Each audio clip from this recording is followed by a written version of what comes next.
Sejam bem-vindos a mais um episódio do Bate e Ponto. Hoje eu trago um assunto bastante necessário.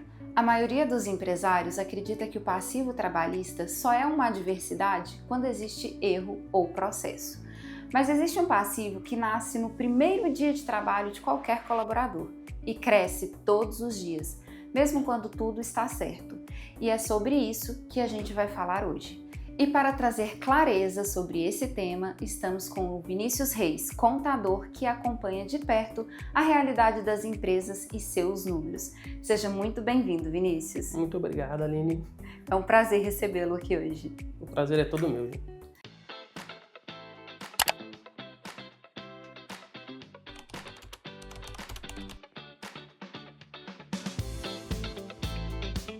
Vinícius, então vamos começar do começo. Existe mesmo um passivo trabalhista que nasce no momento da contratação? E como isso funciona na prática? Bom, ele é um valor que realmente ele existe, né? Ele é um valor que, a partir do momento que você tem um funcionário, esse número começa a ser somado. Mas é um número que a gente não vê no nosso dia a dia, né? Ele é um número que, às vezes, só o contador ali mandando um relatório para você que você vai conseguir identificar. Mas realmente sim, existe esse custo invisível do funcionário, né? Ah, muito bom. Vinícius, então conta pra gente, quais são os principais custos que vão se acumulando ao passar do tempo após a contratação do colaborador? Bom, Aline, a gente tem férias e 13º. A gente já começa ali a partir do primeiro momento que o funcionário ele é contratado, a gente já começa a ter esses custos.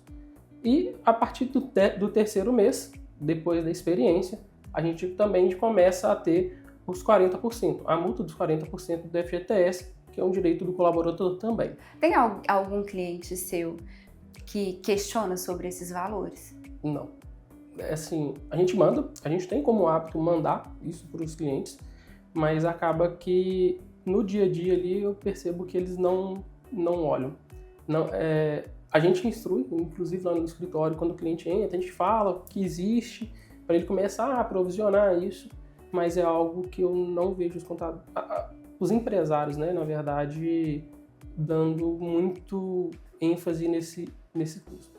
Alguns empresários que são um pouco maiores, aí sim eles começam a entender a importância de se reservar esse dinheiro, porque como é um custo que ele não sai efetivamente ali no dia a dia, quando o empresário começa a entender, fala, não, se eu guardar aqui todos os meses, quando chegar lá na frente é mais fácil para mim, eles vão perceber que fica mais fácil, né? Não é um aperto tão grande, uma demissão, uma férias, um 13º. O 13º ainda é mais, acho que é um pouco mais fácil, porque todo ano tem ali, é mais comum, mas acaba que a férias e a demissão, eu percebo que é uma dor maior dos empresários. As pessoas meio que ignoram esses pontos, né? Sim, eles... como não está no dia a dia, né? Como a gente não vê, a gente fala que o pequeno empresário, ele está ali, principalmente o eu presa, né? Que quando ele começa a ter aqueles primeiros funcionários, ou até mesmo quando já está ficando um pouco maior, mas não tem uma estrutura financeira muito bem constituída, ele acaba não vendo isso, porque não sai, né? Não sai do bolso ali na hora, né? Ele não sente, né? Ele só vai sentir isso no momento do pagamento. Vinícius, e se a gente olhar para uma empresa hoje, digamos, sei lá, uma empresa com 10 colaboradores, por exemplo, a gente consegue saber qual o valor que ela deve desse passivo aproximado?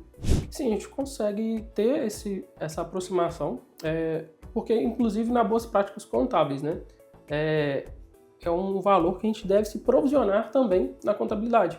Esse passivo que vai existindo. As férias, o 13º, a multa dos 40% é algo que tem que ser calculado, não é provisionado, porque ele só acontece no momento da demissão, mas o 13º e férias a gente consegue já provisionando mensalmente, então a gente consegue trazer isso para o empresário de uma maneira bem factível. Isso deveria ser uma prática da contabilidade, mas são todas as contabilidades que entregam esses valores para os clientes mês a mês? Não posso te falar por todas, né? Mas eu acho, das que eu conheço, são poucas que têm essa prática. Porque como acaba que o empresário não pede, não, fica ali meio que, sem entregar. Hoje, lá no escritório, a gente tem isso como uma prática. Todos os meses a gente encaminha isso, até mesmo para o cliente conseguir começar a criar esse hábito. Nem que seja da dúvida, né? Que número Sim, que é esse, né? Exatamente. Ou seja, não estamos falando só de erro, estamos falando de um custo que cresce todos os dias dentro da sua empresa. E no próximo episódio, a gente vai entender como esse valor evolui ao longo do tempo e por que ele pode virar um problema maior do que parece. Então, até o próximo episódio!